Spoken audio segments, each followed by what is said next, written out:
భారతదేశానికి స్వతంత్రం వచ్చింది యువకులతోనే. భగత్ సింగ్ అప్పుడు యువకుడు, సుభాష్ చంద్రబోస్ ఒక యువకుడు. తెలంగాణ కూడా వచ్చింది ఎవరితోని? శ్రీకాంతాచారి, యాదయ్య, యాదరెడ్డి, వేణుగోపాల్ రెడ్డి, సువర్ణ, వీళ్ళంతా యువకులతో వచ్చింది. కానీ ఎంజాయ్ చేసిన వాళ్ళు ఎవరు? అన్నాడు కదా, వయస్సు మళ్ళీ మెదడు కుళ్ళిన ఈ రాజకీయ నాయకులది ఎన్నాళ్ళు అన్నాడు. నేను కూడా అడుగుతున్నా, వయస్సు మళ్ళిన ఈ అక్రమ అవినీతి ఉద్యోగులది ఎన్నేళ్ళు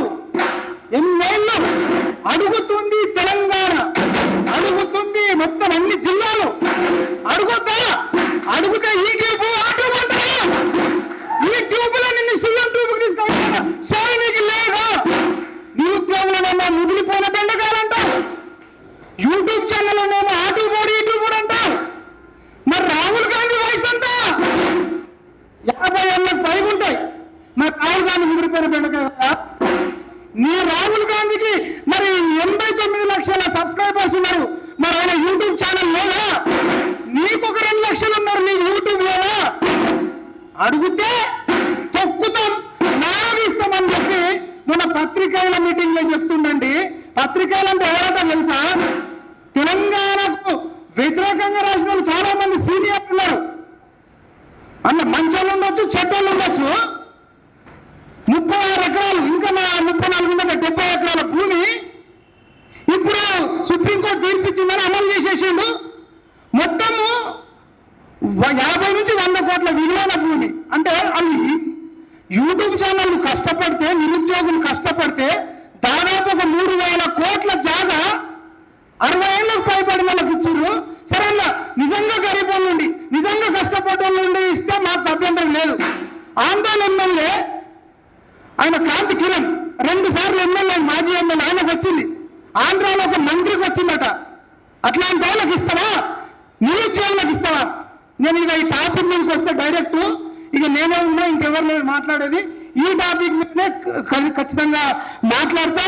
ఏం జరుగుతుందంటే గుట్టు చప్పుడు కాకుండా జిల్లాలలో నిజామాబాద్ కావచ్చు, ఆదిలాబాద్ కావచ్చు, అన్ని జిల్లాలలో municipal, irrigation, revenue, TS, power జెన్కోలో తదితర శాఖల్లో బ్యాక్లాగ్ ఉద్యోగాల భర్తీ జరుగుతున్నది. గుట్టు చప్పుడు కాకుండా అంటే మీరు అనొచ్చు, అన్న అట్లెట్లుంటుందన్నా అప్లికేషన్ ఉంటుంది అనొచ్చు.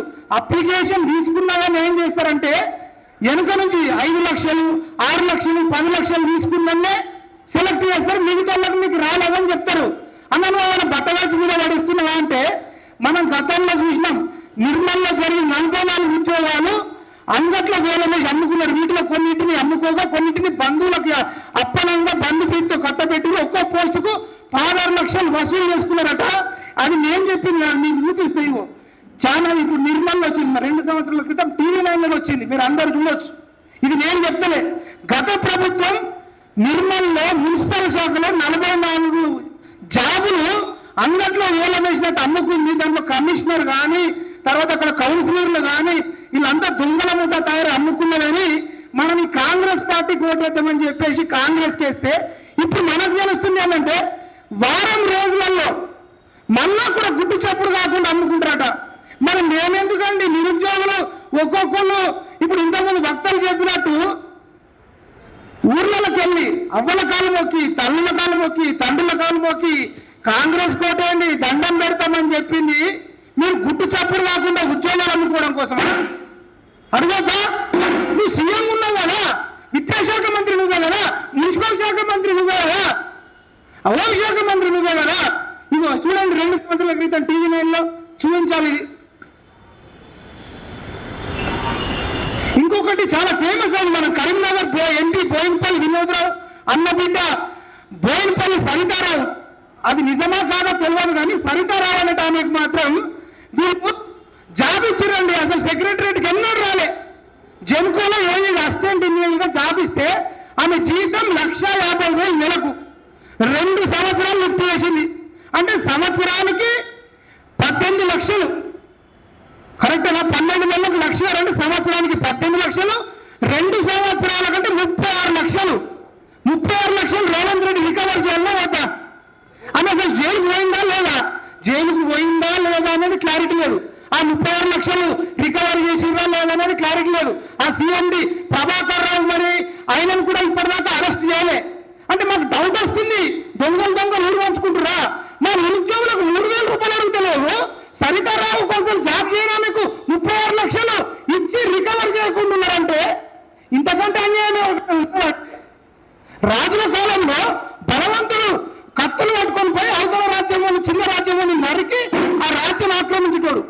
ఇప్పుడు ఏం చేస్తున్నారండి ఈ డబ్బున్నోళ్ళు, ఈ అధికారులు, ఈ గ్రూప్ 1 లెవెల్, ఈ ఎమ్మెల్యేలు, ఎంపీలు అందరూ కలిసి మనలాంటి నిరుద్యోగులు పట్టబడుతున్నారు. అప్పటికి ఇప్పటికి మారింది ఏంటంటే ఇట్లాంటి జాబులు అమ్ముకుంటున్నారు. ఇప్పటికి కొద్దిమంది అట్లనే ఆమెతో పాటు ఇంకొక 5గురు కూడా జాయిన్ అయినట్టు సమాచారం ఉంది.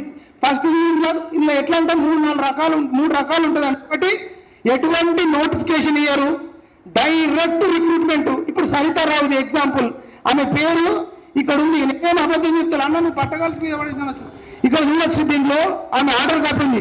Telangana state power generation corporation limited అని ఉంది. B Saritha appointment of B Saritha అని ఉంది. ఇక్కడ ఈమె దగ్గర డబ్బులు కలెక్ట్ చేయలే, మన్ను చేయలే. మీరేమో 5 ఏళ్ల నుంచి 10 ఏళ్ల నుంచి ఇంటికాడ నెలకు 5,000 10,000 తెచ్చి చిక్కడపల్లి లైబ్రరీ గానో, ఓల్డ్ లైబ్రరీలోనో, నాన్ బోర్డర్ గానో, బయటనో, బస్తీల్లో, వారసుగూడలో, దిల్సుఖ్ నగర్లోనో, రామ్ నగర్లోనో, ఆర్టీసీ క్రాస్ రోడ్లోనో ఉండి మీరు అప్పులు చేసుకుంటే 5 ఏళ్ళు 10 ఏళ్ళు చదివితే మా సతీష్కు నెత్తి మీద నన్ను ఎంటికలు కూడా రాలిపోయినాయి. కానీ ఈమె సరితారావు ఏం చదవలే, డిగ్రీ సర్టిఫికేట్ కూడా బీటెక్ ఉందో లేదో, ఏది ఉందో లేదో కూడా తెలియదు. Direct job 1,00,000. ఇంతకంటే అన్యాయం ఉంటుందా? అంటే నేను ఎందుకు చెప్తున్నంటే చదివినోడు కంటే కూడా ఒక 10-20 లక్షలు జమ చేసుకొని అడ్డగోలుగా జాబులు కొనుక్కునేటట్టు చేస్తారు. కొన్నేళ్ళుగా జరుగుతుంది.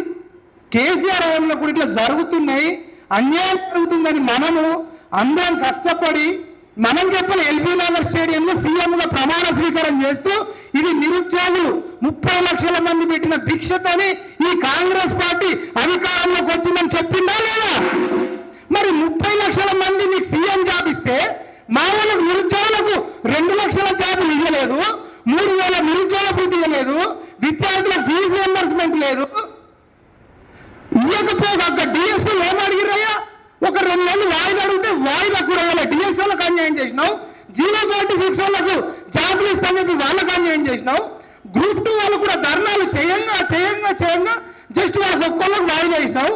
గ్రూప్ 1 కూడా కొత్త జీవో తీసుకొచ్చినావు అని చెప్తా ఉన్నారు. మంచి నిరుద్యోగ ఒక 5 లక్షల కార్డు ఇస్తున్నాడు.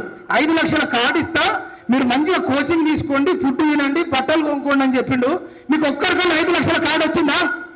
ఇవన్నీ ఏమి రాకపోగా ఇంకా తెలంగాణలో మళ్ళీ అడ్డదారులో బ్యాక్లాగ్ ఉద్యోగాల భర్తీ ప్రయత్నం జరుగుతుంటే కనీసం అడ్డుకుంటలే. టైం లేదు. ఎంపీ ఎలక్షన్లోని కొన్ని రోజులు, ఇప్పుడు స్థానిక ఎన్నికలను మరికొన్ని రోజులు, ఇంకో కొన్ని రోజులను అమెరికా పోయినావు, న్యూయార్క్ పోయినావు, డల్లాస్ పోయినావు, సౌత్ కొరియా, ఉత్తర Korea, Delhi to Delhi to America to Shamshabad. తిరుగుడేనా? గాలి మోటార్ గాలి అయిపోయినావా? ఏమన్నా దయ్యం జోకిందా? సాడిస్టు లెక్క బిహేవ్ చేయడమేంది? ఈ ఘనత బ్యాక్లాగ్లో దీంట్లో మంత్రులు, ముఖ్యమంత్రులు ఉన్నట్టు మాకు సమాచారం లేదు, ఎమ్మెల్యేలు కూడా లేరు. కానీ గ్రూప్ 1 గ్రూప్ 2 ఉద్యోగస్తులు ఎవరైతే పాతుకూరిపోయినారో మీకు తెలియకుండానే వాళ్ళు అడ్డదారిలో ఒక్కొక్క జాబుకు 10 లక్షలు 20 లక్షలు పెట్టి అమ్ముకుంటున్నారు. దీనివల్ల మీ ప్రభుత్వానికి చెడ్డ పేరు వస్తుంది. మీరు కంట్రోల్ చేయాల్సిన బాధ్యత మీది.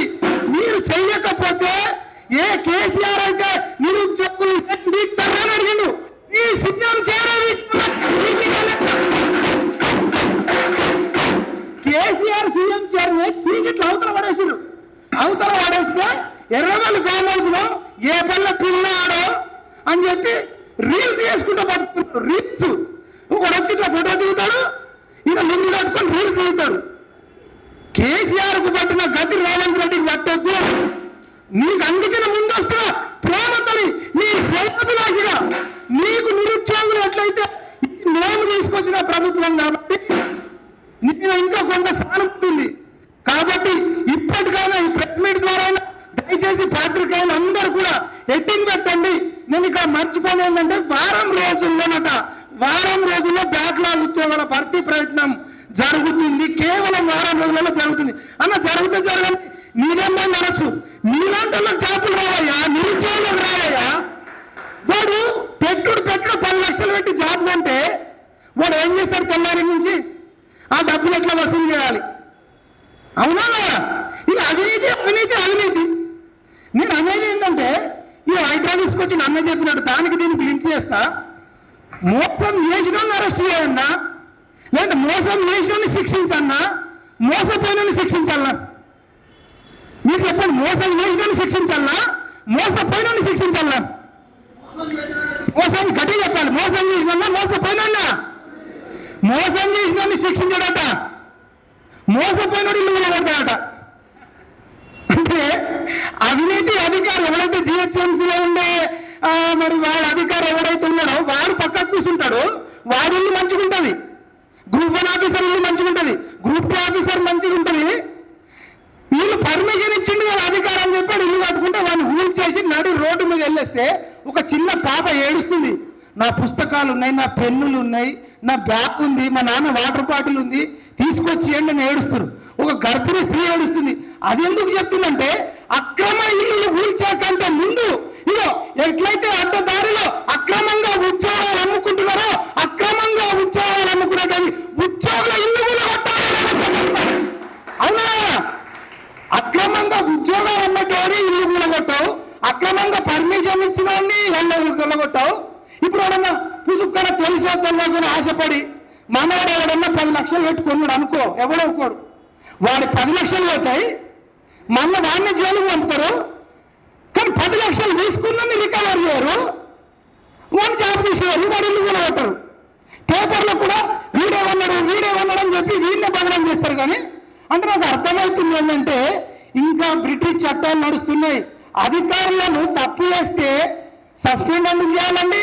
డైరెక్ట్ గా ఆస్తులన్నీ జప్తు చేసి అపరిచితుల లెక్క కుంభాపోకం లేకపోతే జలగలతో రక్తం పెట్టి పడవల ఒక రూమ్లో వేసి జలగలేసి తిను నా కొడుకుని అవినీతి రాక్షసి రక్తం దావురా అని చెప్పి జలగలు తయారు చేయాల్సిన ప్రభుత్వము మొద్దు లెక్క దున్నపది మా సురేష్ తప్పు కొడుతున్నారు.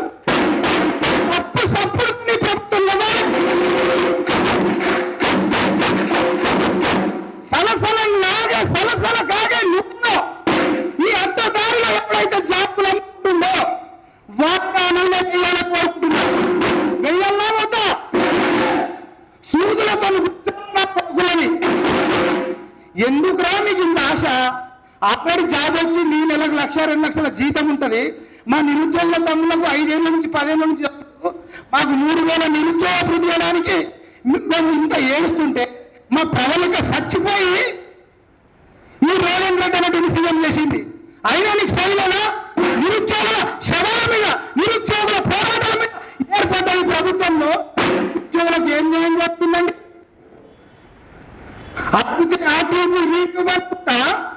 ఏం చెప్తున్నా, ఒరే ఉద్యోగం వచ్చింది, మీకు డబ్బులు సంపాదించాలనుకుంటే మీ భార్య పేరు మీద వ్యాపారం చేసుకో, మాకేం అభ్యంతరం లేదు.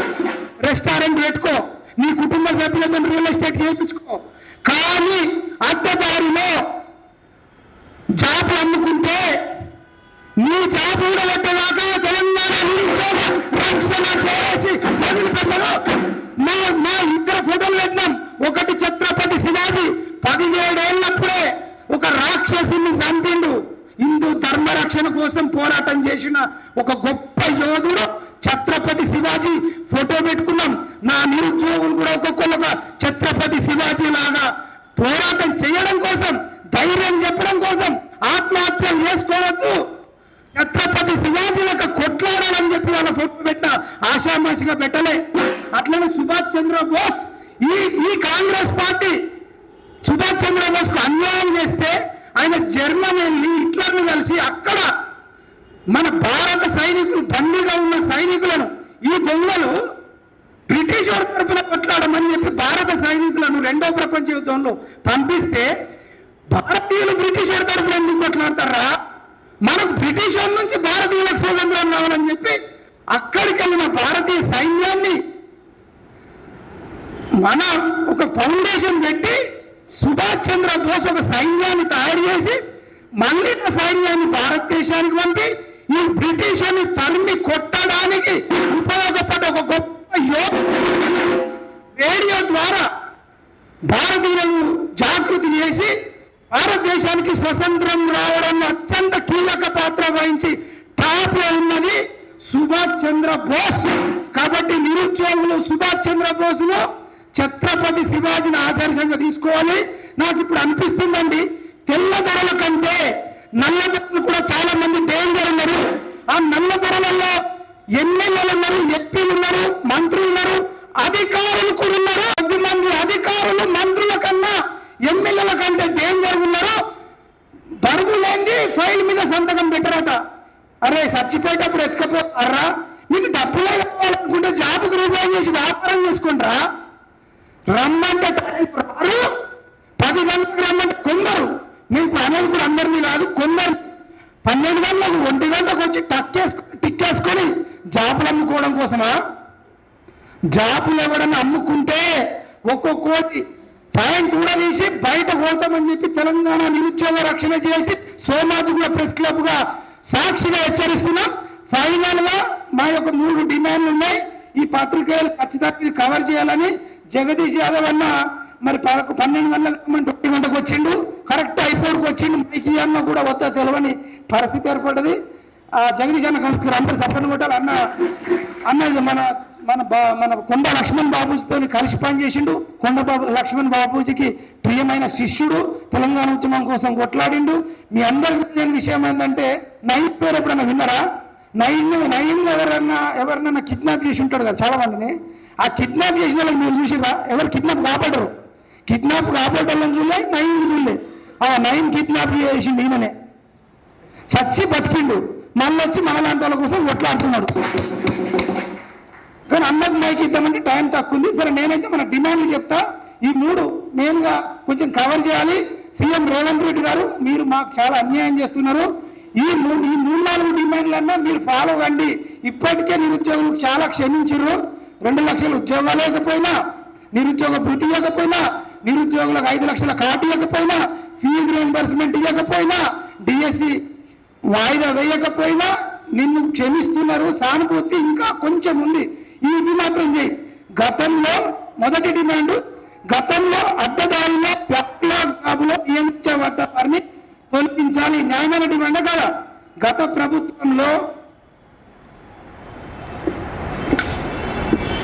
ప్రభుత్వంలో ఎవరైతే అక్రమంగా డబ్బులు పెట్టి కొన్నారో, అది మున్సిపల్ శాఖ కావచ్చు, పవర్ జెన్కోలో కావచ్చు, రెవెన్యూలో కావచ్చు, ఇరిగేషన్లో కావచ్చు, వాళ్ళను వెంటనే తొలగించి వాటి ప్లేస్లో మా నిరుద్యోగులతో నింపాలని మొదటి డిమాండ్. కొట్టాలట మొదటి డిమాండ్. నేను పెట్టిన డిమాండ్ కరెక్టేనా? గట్టిగా సురేష్ ఓకే కరెక్ట్ అన్నది. అయితే 2వ డిమాండ్, బ్యాక్లాగ్ జాబ్లో అక్రమంగా నియమించిన వాళ్ళను కఠినంగా శిక్షించాలి. శిక్షించాలా వద్దా? నియమించబడ్డాన్నేమో తొలగించాలి, నియమించినన్నేమో శిక్షించాలి. ఈ 2 చిన్నవి కూడా చేయకపోతే ఈ రేవంత్ రెడ్డి ప్రభుత్వం ఉండేందుకు లేకేందుకు. 3వ డిమాండ్ అండి, ఇప్పుడు మళ్ళీ వారం రోజులలో, ఇప్పుడు రాబోయే వారం రోజులలో మళ్ళీ అడ్డగోలుగా బ్యాక్లాగ్ జాబులు, అది మున్సిపల్ శాఖలో కానీ, ఇరిగేషన్ శాఖలో కానీ, పవర్ జెన్కోలో కానీ, రెవెన్యూలో కానీ జరిగే అవకాశం ఉంది. ఇది మీడియా సర్కిల్లో, పొలిటికల్ సర్కిల్లో, ఉద్యోగ సర్కిల్లో, నిరుద్యోగ సర్కిల్లో, సోషల్ మీడియా సర్కిల్లో, కళాకారుల సర్కిల్లో ఫుల్ వైరల్ అవుతుంది. ముందుగా హెచ్చరిస్తున్నాం. తప్పు చేసిన తర్వాత శిక్షించడం కంటే ముందే మీరు కఠినంగా ఉండి అట్లాంటి దుర్మార్గానికి పాల్పడుతున్నటువంటి ఉద్యోగులను హెచ్చరించవలసిందిగా 3వ డిమాండ్ చేస్తా ఉన్నాం. అదేవిధంగా అడ్డదారులు కొందరు చదువు రాకపోయినా సరే కొన్ని డబ్బులు ఉంటే చాలు, మన మున్సిపల్ శాఖల్లో, రెవెన్యూ శాఖల్లో పోతే రోజుకు 5,000 సంపాదించవచ్చు, 3,000 సంపాదించని డబ్బులు జమ చేసుకొని జాబులు పొందమని చూస్తుంటారు.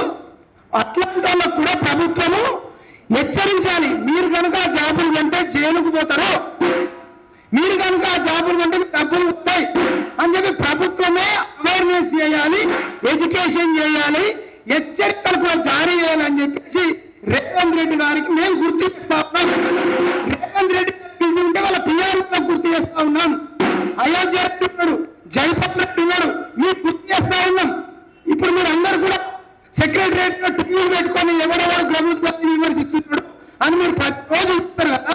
విమర్శించడం మా ముఖ్య ఉద్దేశం కాదు, తప్పులను సరిదిద్దాం అని చెప్పేసి చెప్తున్నాం. ఇక ఎవరికి మీ మీద కోపం లేదు. ఈ తప్పులు జరగకుండా చూడాలని సీతక్క కూడా గతంలో చాలా కొట్లాడిను. పెద్దవాళ్ళకు అన్యాయం చేస్తుంది సీతక్క. మీరైనా ఇండియా చూసి కేసీఆర్ దగ్గరికి రేవంత్ రెడ్డి గారి దగ్గర తీసుకెళ్ళాలి. కేసీఆర్ దగ్గర ఆల్రెడీ ఫామ్ హౌస్ ఉన్నాడు, తీసుకపోయిన ఒకటే తీసుకోకపోకుండా ఒకటే.